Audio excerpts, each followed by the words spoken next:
कि हम अपने कार्य एवं आचरण से लोगों को ये एहसास कराएं कि ये पुलिस उनकी सेवा के लिए है, उनकी सहायता के लिए है।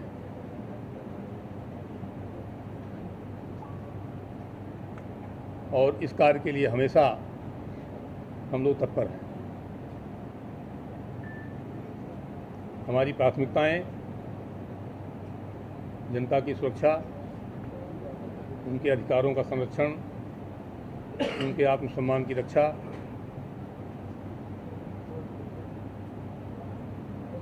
तथा इसके अतिरिक्त माननीय मुख्यमंत्री जी ने जो पुलिसिंग की प्राथमिकताएं तय की हैं वो भी उसमें शामिल रहेंगी।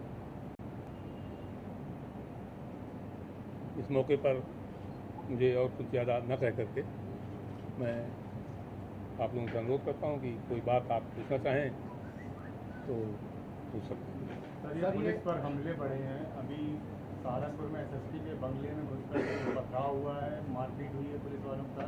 लगातार पुलिस वालों की हत्याएं, उन पर जानलेवा हमले हुए हैं।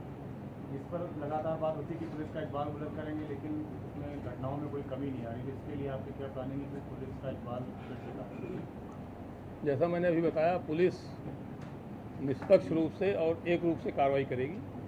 किसी भी क्रिमिनल केस में किसी को कोई छूट या ढिलाई नहीं दी जाएगी।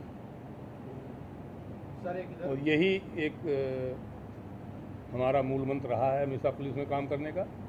जहाँ तक पुलिस पे हमले या पुलिस के ऊपर कोई घटना की बात है, पुलिस का काम एक जोखिम भरा काम है और जिस तरह का काम हम लोग करते हैं उसमें इस तरह की घटनाओं की पूरी संभावना रहती है। हमें अपनी ट्रेनिंग और अपनी युक्ति से अपने ऊपर आने वाली चोट और हमलों को रोकना है और साथ ही मुलजिमों के खिलाफ कार्रवाई करनी है।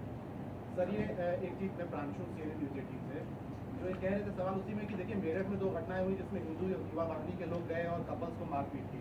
सहारनपुर की जिस घटना का जिक्र किया उसमें भी प्रतिबंध के बावजूद बीजेपी और हिंदू ऑर्गेनाइजेशन के लोग जुलूस निकालना चाहते थे, बाद में एसएसपी ऑफिस ने किया। तो ये जो सत्ता से जुड़े लोग हैं, जो हिंदुत्व ऑर्गेनाइजेशन से जुड़े लोग हैं, ये जो इस तरह के न्यूज़ कर रहे हैं, इसको आप कैसे डील करेंगे? इसको कैसे डील करें? आपके ऑफिसर्स डिस्ट्रिक्ट में उनको क्या मैसेज है आपका?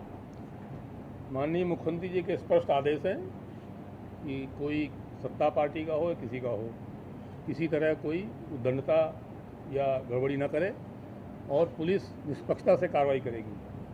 अभी किसी घटना विशेष के बारे में कमेंट करना मेरे लिए पॉसिबल नहीं है, लेकिन मैं ये आपको स्पष्ट कर देना चाहता हूँ कि कोई भी गुंडागर्दी या कोई क्राइम करने वाला कोई भी क्यों ना हो, उनके खिलाफ वही कार्रवाई होगी जो बाकी लोगों के खिलाफ होती है। सर, मध्य प्रदेश पुलिस से आप लोगों को कुछ जानकारी मिली है क्या, जिसमें कहा गया है कि कुछ भगवा पहनकर के आतंकवादी किसी घटना को अंजाम दे सकते हैं और इसको लेकर के अलर्ट जारी किया गया है उत्तर प्रदेश में? मैं अभी, जैसा आप देख रहे हैं, मैंने अभी चार्ज टेक ओवर किया है। मुझे अभी कोई डिटेल इनसाइडर जानकारी नहीं है इंटेलिजेंस की या कोई ऐसी, और लेकिन हमारे एजेंसी जो हैं वो सक्रिय हैं। हमारी इंटेलिजेंस एजेंसी, हमारी एटीएस और एसटीएफ, उनकी अपनी जानकारियां हैं, उनकी एक नेटवर्किंग है और उसके हिसाब से जो भी इंफॉर्मेशन होगी उस पर हम टाइमली कार्रवाई करेंगे। और इस फ्रंट पर भी मैं नागरिकों को अश्योर करना चाहता हूं कि कोई ढिलाई पुलिस की तरफ से नहीं होगी इस मामले में। क्या सर ये भी व्यवस्था बनने जा रही है कि पुलिस को सप्ताह में 1 दिन की छुट्टी मिलेगी, क्योंकि संख्या और काम करने की टाइमिंग को लेकर एक बड़ा फ्रस्ट्रेशन रहता है पुलिस के अंदर? पुलिस को दिन में एक नियमित काम के घंटे हों और सप्ताह में 1 दिन विश्राम मिले, ये ज़रूरी है। और इसके लिए पूर्व में भी कुछ आदेश हुए हैं, मुझे पूरा उसकी जानकारी अभी नहीं है, लेकिन इसके संबंध में जो भी आवश्यक चीज़ें होंगी वो की जाएंगी,